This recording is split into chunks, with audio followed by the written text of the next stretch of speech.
Hey friends, it's Hope, and today I'm here to do a book tag. I recently subscribed to Read Like Fire, and I will link her channel down below. And I started watching some of her videos, and I came across this original book tag that she did that is called a Totally Didn't book tag, and I was cracking up, and I thought it was super funny. And that is what I'm going to be doing for you guys today.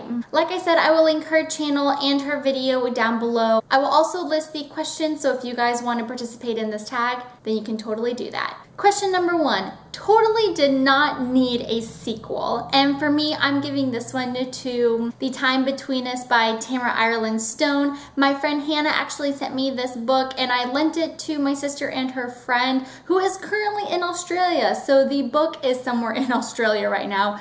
But after talking to Hannah, she told me that the first book was really good and the second book really wasn't that necessary and I didn't have to read it. And I really liked how the first book wrapped up, and so I have no intention on reading the second. Question number 2, totally didn't need to have more than one point of view. And for this one, I chose Allegiant by Veronica Roth. And the reason for this is because I could not really tell the difference between Triss's voice and For's voice during this whole book. And I can understand why she did have 2 point of views because a lot of stuff happens at the end, but that's why there are things called the epilogue. Question number 3, totally didn't need to change covers in the middle of this series. Now I'm going to slightly cheat for this one, and for this one I'm actually going to choose Perfect Chemistry. Now these book covers are pretty hideous, yes I know. And you're probably thinking, Hope, why wouldn't you want to change? Well, you know, this kind of grew on me, and not that the covers changed in the middle of the series, but it did recently go through a cover change, and I will go ahead and show you that right here. And honestly, I think that they should have just stuck with the nice, cheesy black covers with a beautiful couple in an embrace down below, because the cheesy pink and white new covers are just so teeny bopper. And while I never thought I would pick up the book in the first place because of the cover, I feel like I definitely would never pick it up with the new cover. Question number 4, totally did not need a love triangle. And for this one, I actually have 2 books. And the first one is Anna and the French Kiss by Stephanie Perkins. I did not see the reason why St. Clair needed to have a girlfriend at the beginning of this novel. I thought it was so unneeded. I wish Stephanie Perkins just made St. Clair play that character of like a hard to get type of guy instead of he's attached to somebody else right now, because I really did not like the love triangle in the beginning of this book. The next love triangle that I thought was a little unnecessary too, and it pains me to say this because I love this book series, but Rose, Adrian, and Dimitri love triangle in the Vampire Academy series. I freaking adore Rose and most everything she does, but when she started getting involved with Adrian, I thought it was totally unnecessary because Rose and Dimitri forever. Question number 5, I totally did not need this book included in the series. And for me, this goes to The Elite by Kiera Cass. Now, I love this trilogy, and I have yet to pick up The Heir, which shame on me, Hope.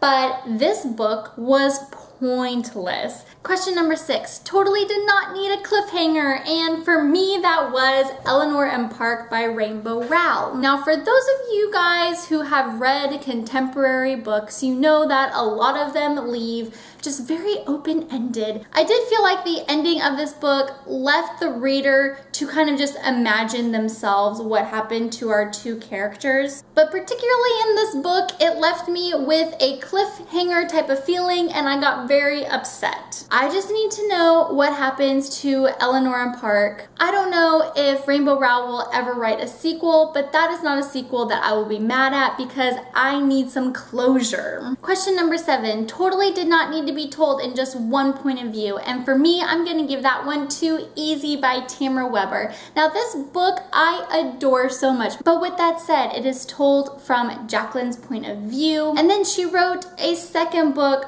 told from Lucas's point of view, and I totally didn't like that book, and I wish that maybe this book had a dual perspective that we got to see from both Lucas and Jacqueline. Question number 8, totally did not need that much hype, and I'm probably gonna get some hate for this one, but I'm going to give it to The Winter's Crime, which is the second book in the Winter's Curse trilogy.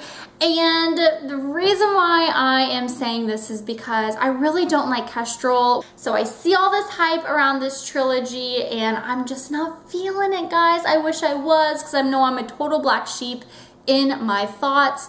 But yeah, I just feel like this book did not need that much hype, especially after reading the second one and still not really liking this trilogy. Question number 9, totally did not need a relative book reference, and for me, I'm choosing Zack and Mia. It was compared to The Fault in Our Stars and Eleanor and Park, and because of that, I went in with such high expectations and thinking that this book was going to completely blow my mind, and what did it do? It just totally let me down. Question number 10, totally did not deserve my time. Sadly to say, this was definitely The Best of Me by Nicholas Sparks. I don't even own this book, and I tried to watch the movie yesterday on Netflix and I couldn't do it. It was so awful. This was by far the worst Nicholas Sparks book I've ever read, and let me tell you guys, I was so fed up when I was reading this book that the last like 20% of the book, I couldn't even finish it. I had to get online and just look up on like Wikipedia, or I can't even remember what site I got onto, to just tell me how it ended, and boy was I glad that I didn't waste any more time on that novel, because I would have pulled my hair out. And why I thought maybe the movie would be any better, I don't know. But it was on Netflix, it was free, and I had a couple hours of spare time yesterday, so I put it on, only made it about 30 minutes through the movie. It was just equally as bad as the book. So yeah, friends, that was the Totally Didn't tag created by Read Like Fire. I hope you guys enjoyed this. Thank you guys so much for watching. I hope you guys have a wonderful day, and like always, I'm sure I will see you soon. Bye!